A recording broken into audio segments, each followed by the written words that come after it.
مصرع لاعب كرة قدم بطنجة في حادثة سير مروعة. ولكن قبل البدء في تفاصيل الفيديو، صلوا على رسول الله، ولا تنسوا الاشتراك والانضمام إلينا في القناة.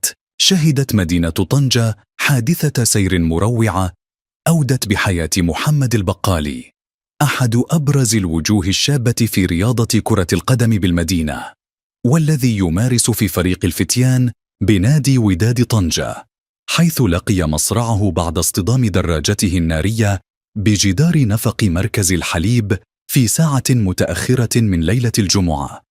كما تعرض مرافق البقالي لجروح خطيرة تم نقله هو الآخر على إثرها بشكل عاجل إلى مستشفى المدينة. ولم تمهل الإصابات الخطيرة البقالي وقتا طويلا للمقاومة، إذ فارق الحياة متأثرا بجروحه، تاركا خلفه أسى كبيرا بين زملائه ومحبيه الذين ودعهم وهو على أعتاب الاحتفال بعيد ميلاده 16.